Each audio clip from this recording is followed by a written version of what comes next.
Hello and welcome to the October edition of Third Fridays. I am your host, Christian Cison, and today we have Joe Melchionne here. Welcome to the show, Joe. Thanks. It's great to be here. I'd like to congratulate you for being the 2018 winner of the first annual mock trial program here at Lois. And I say first because there's going to be a second one. Great. That's awesome. I'm really excited. So thank you and your sweet, sweet beard for coming on the show today. This is episode number 21, and it's a very big day for me, for the firm. There's the day that my fiance said that she'd marry me, and then there's today where we have a full-on studio with 3 super cameras looking into how handsome I am, with my own producer making this a real deal. Yeah. How do you feel about that? I feel amazing. I feel honored to be the maiden voyage in this new upgraded kill room. It looks great, and I hope you enjoy your time in the spotlight. I'm sure you will. I used to call it the kill room affectionately, but with all this bright light now, I think it's like a little bit more. The operating room? Okay. Yeah, give me a scalpel. Now, this is episode 21. Last month was episode 20 with my guest, Timothy Kane. We talked about date of contracture and how it can help you carve out more specific exposure analyses for those types of occupational claims. But today, we're going to move forward and talk about the true value of an IME. Now, this past Monday, we had a webinar for our New York series talking about getting the most out of your IME. So, Joe, can you tell me a little bit about how that went? What did we talk about there? Well, I feel like it was a very comprehensive webinar. It was performed by Greg Lois and partner Tashia Razul. The most important things that I think they talked about, or the most important things that could be gleaned from that webinar, are best practices regarding IME, such as when is it important in the lifetime of a case or a claim to get an IME, what types of qualities to seek in an IME consultant, and what the statutes or particular rules are to adhere to, specifically with regard to compliance when obtaining those IMEs. So I felt like it was very informative and very comprehensive. Right. So let's take it to the next step there. We want to find out when is the first initial best time to get an IME. And the two of us had been talking about this going back and forth.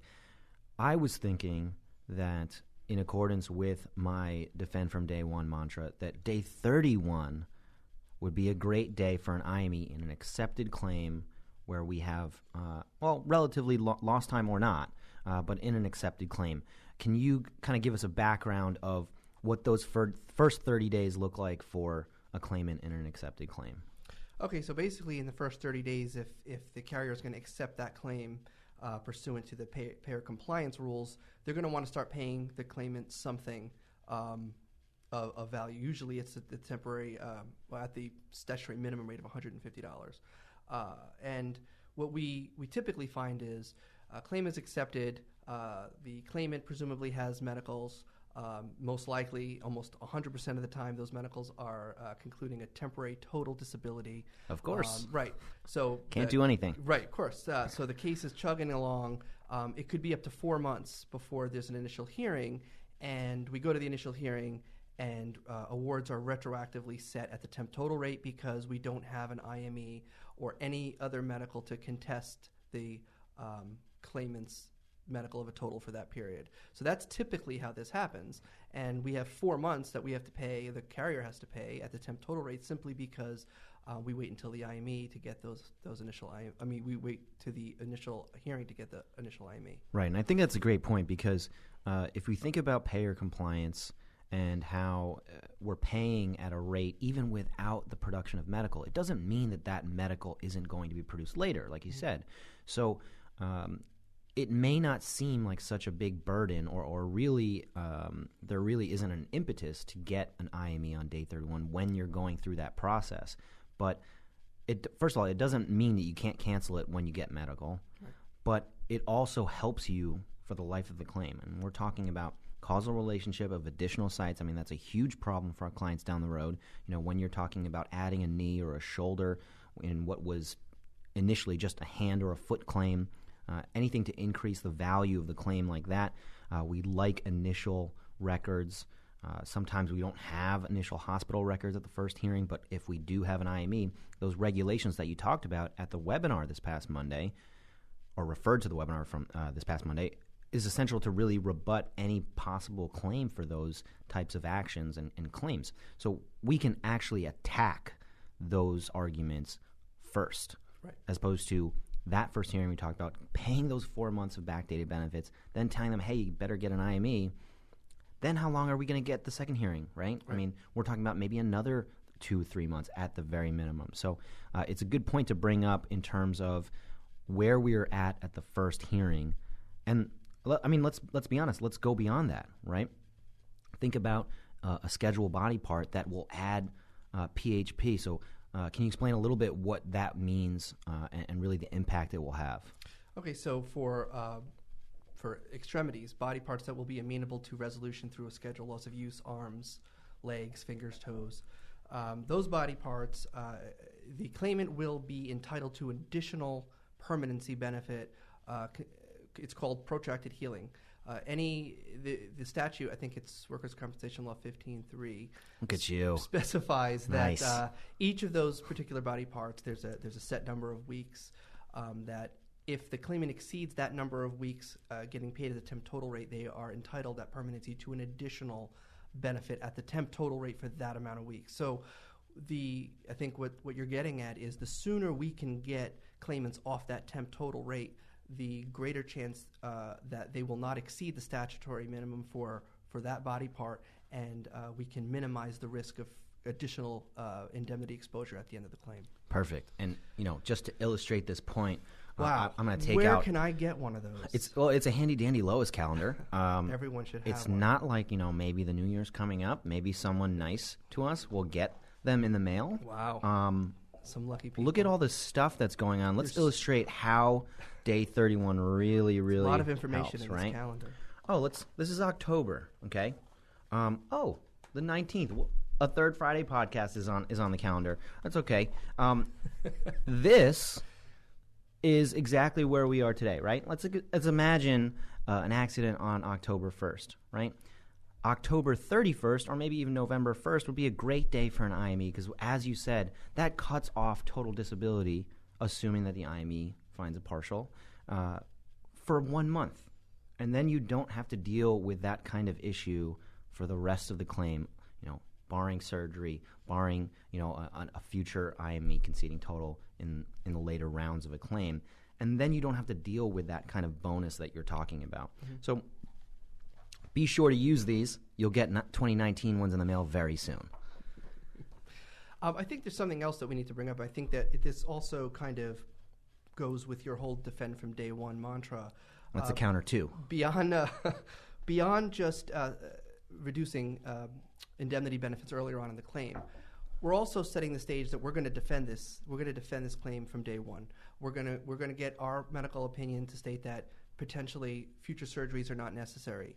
The claimant can return to work earlier with restrictions, which could potentially turn into light duty offers, something that the employer can use to create a light duty offer. There are many different ways in which getting an IME earlier in the life of a claim can benefit the carrier and can help with that defend from day one kind of mantra. That's a great point, right? I mean, how many times do we struggle with carving out a light duty offer because the claimant's doctor keeps him or her out of work for the 4 or 5 months leading up to the first hearing? We know that many employers have light duty and sedentary positions available to facilitate really what the workers' compensation system is designed to do, right? Compensate those who are injured, but help them return to work so that they can, earn a rightful living as they had intended to do prior to the accident.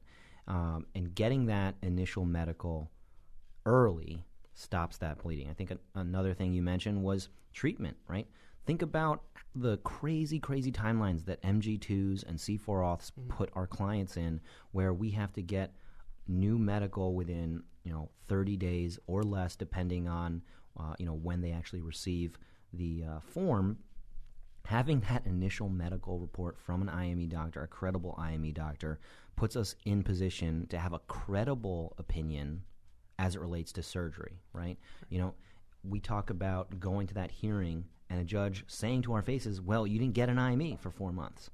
And we don't have a counter to that other than maybe requesting to cross-examine the treating doctor, parsing over the hospital records and comparing them to the comp shill that we'll find at 100%. And it's very important to have that in place when we go to the first hearing. Well, I also think what happens in my practice a lot, and I'm sure you've come up with this, is that we finally go to the first hearing. After the first hearing, the carrier will get that IME. We have to wait maybe 2 or 3 months to come back. And as we file the RFA to reduce benefits based upon the IME that found a moderate or a mild or maybe even a 0% ongoing disability. And what happens right before that hearing? A arthroscopy pops up or something, some surgery that would be pre-approved. And although we may still have a chance to litigate that, our chance of winning is severely diminished if that claimant has already had that surgery. And if it's deemed authorized, not only is the surgery going to be deemed authorized without conflicting medical, but then we're back paying, it basically neutralizes that IME. We're paying at the temp total rate, and we have to wait another 3 months to get that IME. That's a fantastic point, because that whole time after the first hearing, we're paying total, right? Correct. The CCP's at total. Then you talk about 5 months where the claimant may have been undergoing the conservative treatment, anti-inflammatories, physical therapy, chiropractic care that would lead a normal surgery to be pre-authorized by the guidelines. The provider can then go perform the surgery and then rebut the IME that was scheduled after the first hearing anyway. And we're back at square one. So, and that case is an automatic PHP. Automatic bonus at permanency, because there's going to be so many months that have gone by awarded at total without any opportunity to reduce. So getting that IME on day 31 actually helps that scenario greatly. I think that's a great point. Thanks. Okay, so now let's move the claim to permanency, right? We talked a little bit about protracted healing period, but I want to talk a little bit about loss of wage earning capacity and those non-schedule claims that eventually become classified because the claimant doesn't go to work, return to work. When we get a file from a client, one of the biggest things that they ask us to do is to perform an initial evaluation of the future exposure of the claim, right? How often would you say we get files where we only have the treating medical? Almost universally, almost every time. Right, unless it's something that's, unless it's not a new claim that's been, administratively monitored by the client before a litigation issue has come up. Most of the time we do get it with only treating medical in the file. But how much better can we evaluate a claim with an IME report in there, and how much better than that can we evaluate a claim when the IME's 31 days after the accident, right? It's night and day, right? Because Absolutely. it's so important to have that credible opinion early, because now we're talking about everything contemporaneous to the accident. Right. And I think that using that gives us that low anchor. Otherwise, we basically have to make that recommendation from the outset, right? Right, and we have nothing to really base that opinion on. No medical to support that other than the claimant's medical, like and what we discussed earlier on today. That medical is going to be a worst-case scenario right from the starting line. So it's very difficult for us to be able to kind of predict exposure if we have only one side of the argument. If we have an IME earlier on, we can help kind of see where our side is starting, and we can also help to see if we can kind of head off at the past medical treatment and get those restrictions. So. And let's make a distinction, too. I mean, we're talking about accepted claims, right? Denied claims, we may not want to get the IME within 30, 31 days because we don't want to create PFME for the claimant. Correct. We don't want to concede sites just because the claimant complains of them and provides a history to the IME doctor that the IME doctor tacitly accepts. This is really for the accepted claim where you want to stop the bleeding, cut off exposure at the highest anchor level, and move forward. I think it's also important to make sure that when you're in those denied claims, right, you're still thinking about scheduling that IME, right?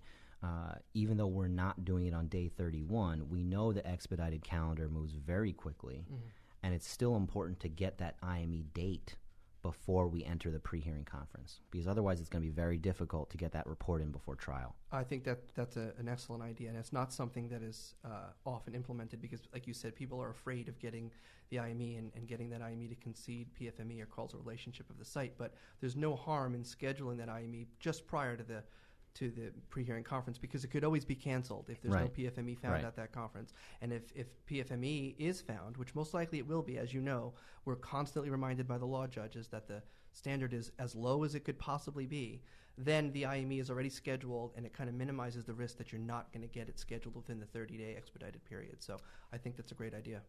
Well, Joe, I think we've covered it. I think that we've established that the true value of an IME is to defend from day one and get it on day 31.